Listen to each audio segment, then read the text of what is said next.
Hey, what's up everybody? I'm here in the minivan and I've got some ginger lemon tea with a little bit of almond creamer.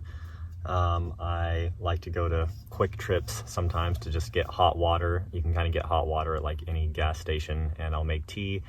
And certain quick trips have just like free silk almond milk creamer. So yeah, I'll do that some mornings, and doing that today feels really cozy. And yeah, I'm just kind of making this video because I want to make a YouTube video, and I've been a little lost on what direction I want my YouTube channel to go. I know that I want a YouTube channel, and I know that I want consistency, but I honestly don't often know exactly what I want to talk about or what I feel qualified to talk about.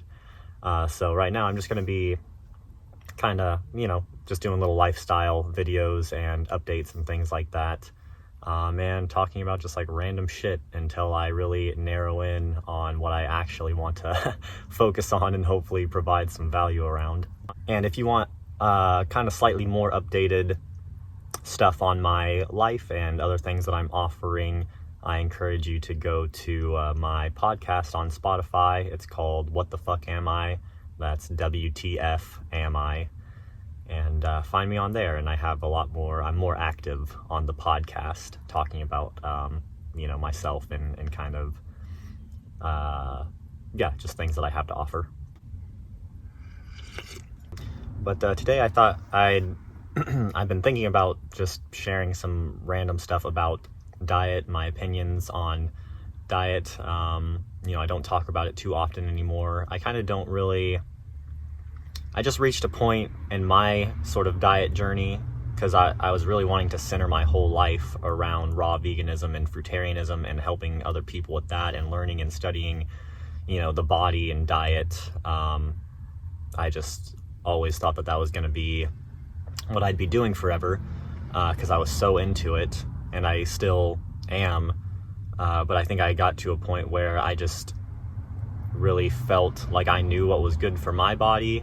And I lost interest kind of in looking into nutrition so much, because I think that there's just so much that we don't really understand about the body, and so much, honestly, just that it's just so much. There's just so much there to like absorb and take in and to learn. And I think maybe I was just wanting more simplicity. I'm like, okay, eating fruit and various other small things works for me, feels really good. I just started to lean more towards like, okay, this is just like how the natural world does it. I don't really need to know that much about nutrition.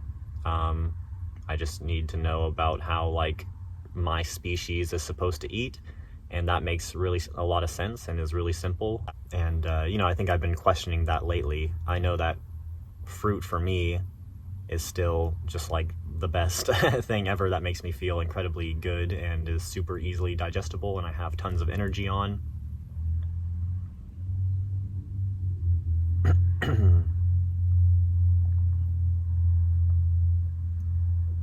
But at the same time, I have like complications like teeth issues, which I think almost nearly everybody has teeth issues. I think that most people just go to the dentist and maintain their teeth that way more than I do, or more than I have in the past, where I really just kind of let it go and didn't brush my teeth for like over a year, or floss, or go to the dentist. I mean, there was a time where I hadn't gone to the dentist in like over 6 years or something like that. And so I think no matter what diet I'd be on, I'd have some pretty serious teeth issues just from all of that.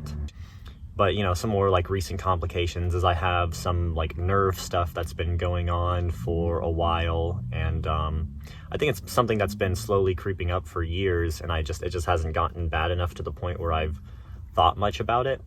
But I do have some kind of like nerve damage, I think, and I get tingles in my body, and I don't know, like it does seem like sugar does affect it at some points. I've wondered if maybe I have like some diabetic stuff, hyperglycemia or something like that, which seemed like that was the case. Whenever I'd eat really sweet fruits, it would kind of like, my nerves would get all tingly. And it also happens when just anything that intensifies kind of the body and the nerves, like if I drink caffeine or if I do psychedelics or something like that, like just I get these nerve tingles, especially in my hands and feet,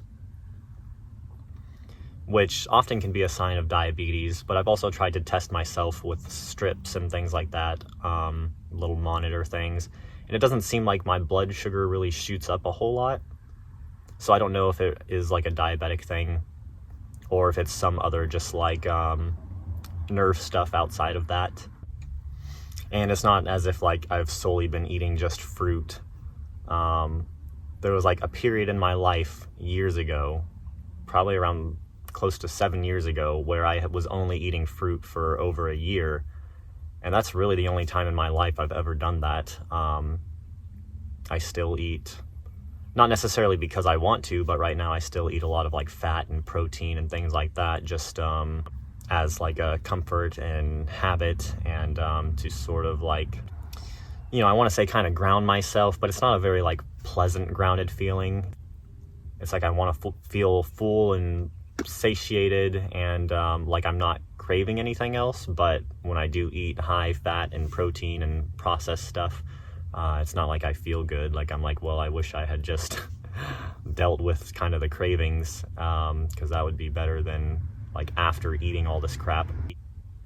But I mean, it's really hard. The relationships that I have with other people and the environment that I'm in, being in a city, it's extremely hard to stick to, you know, a diet like this. And I don't have a very good support system of people who are into this sort of lifestyle here where I'm living in Tulsa, Oklahoma at the moment.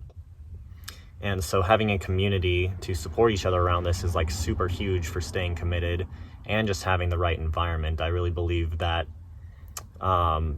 you know, the fastest way to change a behavior or a pattern in yourself, like eating food or whatever it is to change your environment, and to ideally change it to an environment that's more supportive of you. So for me, like going to the tropics, anytime I leave and go to somewhere tropical where there's good cheap fruit and there's sunlight and there's like a beach or something like that, or I'm just you know, more in a tropical jungle like area, it's so much easier for me to be focused on fruit, eat really good fruit, eat it cheaply, get bulk, be in the sun, and yeah, that's just my whole mindset shifts.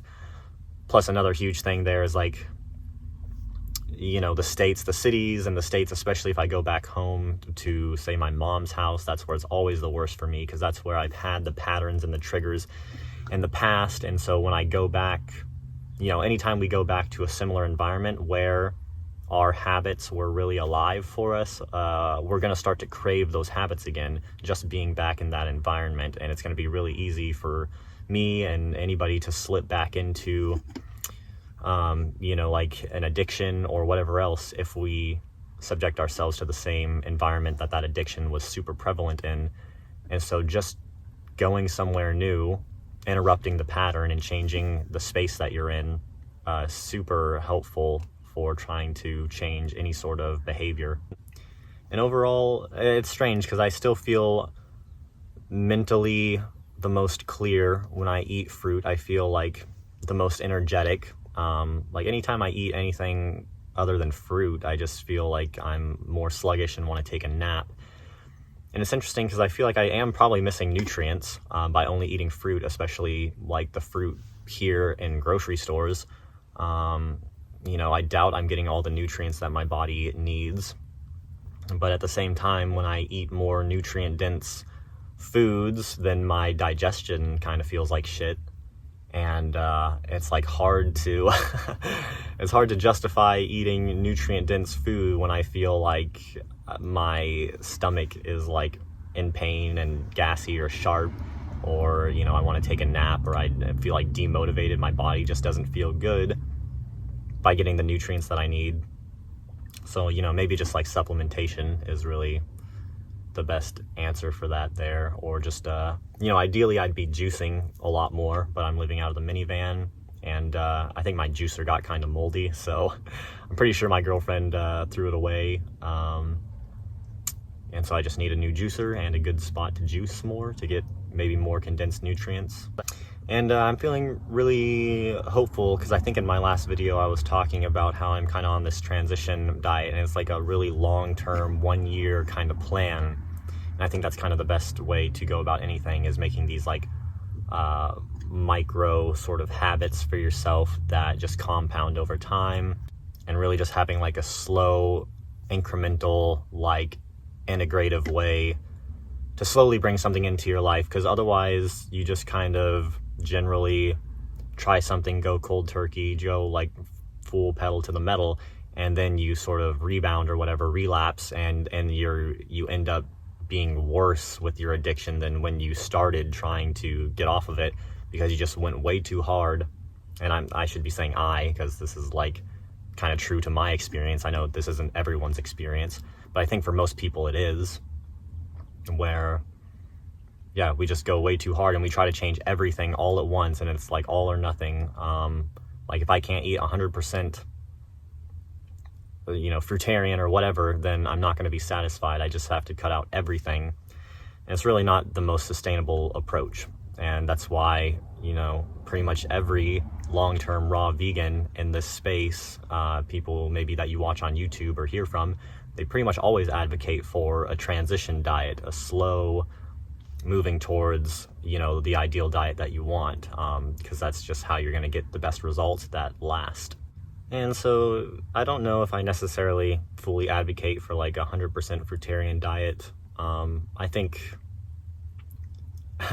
I advocate for it if you want to be like sage-like, massively intuitively open, and maybe it affects, I think that honestly it kind of affects people different. I think that it probably depends on sort of your biological makeup. We do have different sort of body types, and we have different personality types, and I think things like a fruitarian diet may affect different people differently. Like if you are just a generally more active, naturally active, athletic person, then maybe I think that eating fruit is just going to make you clear on so many different parts of your life. But maybe you'll have more energy to run and do things. I just noticed that for myself when I eat all fruit, I chill the fuck out super hard, and I just want to like meditate and feel my body, and like I just feel so good existing, that I almost lose like motivation to do anything. I'm like, oh, there's not really, I don't have to do anything. I just feel good sitting here in my body, and like I don't have a whole lot of incentive to do anything else. I'm like, it all takes a lot of effort, and I just feel at peace right now. So it is kind of interesting how kind of eating poorly can almost drive my ambitiousness. And I think that a lot of my ambitiousness, I think like a lot of others people's, comes from fear. And when I'm eating just fruit, I don't have a lot of fear. Like I could be homeless for the rest of my life, and I'm just kind of at peace when I am eating only fruit. My mind just, I don't know, all the chemicals are just in alignment, I guess. It's just all harmonious, and I'm like, oh, this is cool. I get to just exist and feel, and I love it. So I think if you have super high spiritual aspirations and you want to be a bit more monk-like, Buddha-like, then fruit is definitely the way to go. I think that's what will bring the most like harmony and clarity to your mind. I mean, I do believe that it would be good for most people's diet to be made up of fruit, or like probably around 50% minimum. But I don't confidently feel like I can say that a fruitarian diet is best for everyone, especially looking at people that have some serious illnesses and chronic illnesses and deal with so much. And I think some people's body have gotten past the point where going on like a fruit-based diet is what's going to heal them. I think there's some people who do have certain other nutritional needs potentially, because they have such a compromised system that just going on only fruit may even be horrible for them. And I don't think that's necessarily like a human thing, like some humans just are not good on fruit. I think it's more of like a compromised body thing. Like if your body's really ill, if you had like a really bad, unhealthy upbringing or time in the womb or whatever, then your body may be compromised to the point where it needs certain things, or it's not creating certain things, and fruit might not just like cut it.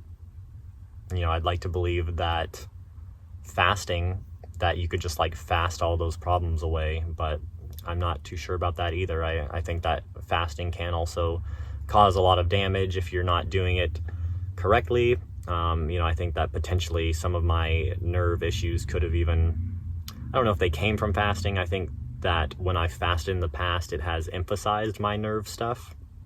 I don't know if it's like made it worse, but that's been the biggest struggle for me when fasting, is that once I get, you know, around 5 days in or something in the past, and I start to get such intense nerve stuff, especially at night, like restless leg kind of stuff. I still sometimes will get some restless leg symptoms at night, and when I'm fasting, it just makes it like this whole body, like my body just cannot be still, and it's really torturous.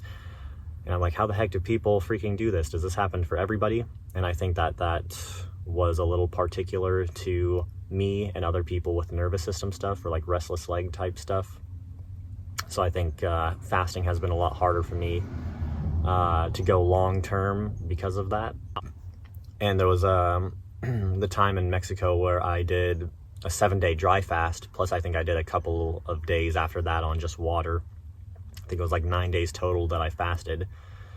But yeah, dry fast for the first 7 days. And